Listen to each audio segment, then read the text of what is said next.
নমস্কার বন্ধুরা, নতুন আরেকটি রেসিপিতে সবাইকে স্বাগতম। আজ করলাম পনিরের একটি রেসিপি। পনিরটাকে পটল দিয়ে করেছি, কিন্তু রেসিপিটা একটু দেখো তোমরা। আর এইভাবে যদি একবার করো, খেতে কিন্তু দারুণ লাগে। প্রথমে পনিরটাকে ভালো করে ধুয়ে কিছুক্ষণ ভিজিয়ে রেখেছিলাম, তারপর একটু নুন মাখিয়ে রেখে দিলাম। এইদিকে একটা কড়াইয়ের মধ্যে একটু সাদা তিল নিয়ে নেড়ে চেড়ে বেশ তেল ছাড়া পর্যন্ত এটাকে ভালো করে ভেজে তুলে রেখে দিলাম। কড়াইতে একটু সর্ষের তেল দিলাম। সর্ষের তেল দিয়ে এবারে আলুগুলোকে ভেজে নিলাম। আলুগুলো ভাজার সময় অবশ্যই একটু লবণ দিতে হবে। লবণ দিয়ে বেশ কিছুক্ষণ ভালো করে নেড়ে চেড়ে নিয়ে আমি কিছুক্ষণের জন্য এটাকে ঢেকে দিয়েছিলাম। ঢাকার পর ঢাকনাটা তুলে দেখলাম যে আলুগুলো কিন্তু বেশ নরম হয়ে এসছে, প্রায় 80% কুক হয়ে গেছে। তো এবার এগুলোকে আমি নামিয়ে দিলাম কিছুক্ষণ নেড়ে ছেড়ে। তো এটা তুলে নিয়ে এবারে আমি পনিরগুলোকে ভেজে নেব। আগে পনিরটাকেও আগে ভাজা যেত, কিন্তু আমি আলুটা আগে করে ফেলেছিলাম। তো যাই হোক, পনিরটা ভালো করে ভেজে নিয়ে, পনির কিন্তু একদমই কড়া করে ভাজবো না, জাস্ট একটু লালচে ভাব আসতেই এটাকে তুলে রেখে দিলাম। এবারে এই ভাজা পনিরগুলোর মধ্যে কিন্তু আমি বেশ কিছুটা জল দিয়ে রেখে দেবো, একটু নুন আর জল দিয়ে, যাতে পনিরগুলোর মধ্যে নুনটা ভালো করে দেবে আর পনিরটা কিন্তু নরম হবে। ভাজার পর এইভাবে জলে ভিজিয়ে রাখলে পনিরটা ভীষণ নরম হয়। আরে আমি কয়েক টুকরো পটল নিয়ে নিলাম। পটলগুলোর মধ্যে একটু নুন হলুদ দিয়ে একটুখানি নেড়েচেড়ে ঢেকে দিলাম। ঢেকে দিয়ে এবার ঢাকনাটা তুলে দেখলাম এক পাশ বেশ ভালো করে হয়েছে, আর এক পাশ হয়নি। তো নেড়েচেড়ে আবার উল্টে দিলাম। দেওয়ার পর দেখলাম দুটো পাশই বেশ লাল লাল করে ভাজা হয়ে গেছে। এবার এটাকে আমি অন্য একটি পাত্রের মধ্যে তুলে নেব। পটলগুলো তুলে নেওয়ার পর ওই তেলের মধ্যে কিন্তু আমি কিছুটা গোটা জিরে নিয়ে ওর মধ্যে গোটা জিরে ফোড়ন দিয়ে দেব। আর গোটা জিরে ফোড়ন দেওয়ার পর এই তেলের মধ্যে আমি দুটো ছোট সাইজের টমেটো কেটে নিয়েছিলাম, কেটে ওর মধ্যে দিয়ে দিলাম।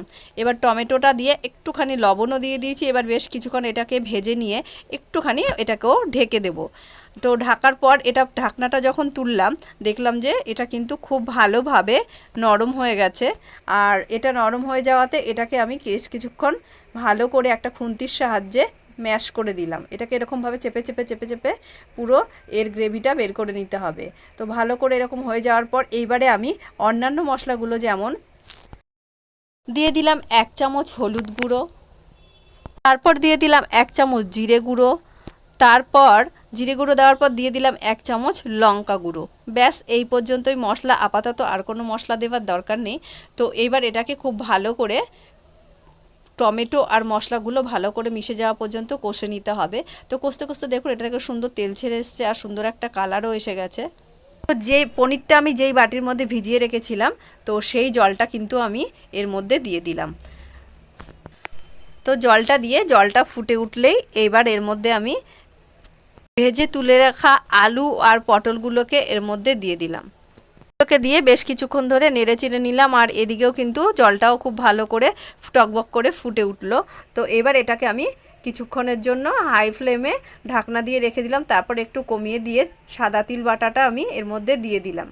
সাদা তিল বাটাটা দিতেই এটা খুব সুন্দর গ্রেভিটা হয়ে গেল, গাঢ় হয়ে গেল ঝোলটা।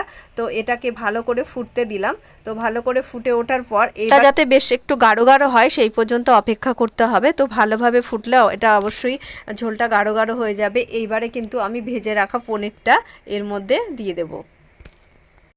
পনিরটা দেওয়ার পর এর মধ্যে দিয়ে দিলাম 1 চামচ মতো গুঁড়ো গরম মশলা। 2 মিনিট ফোটালেই রেডি আজকের আমাদের পনিরের এই রেসিপিটি।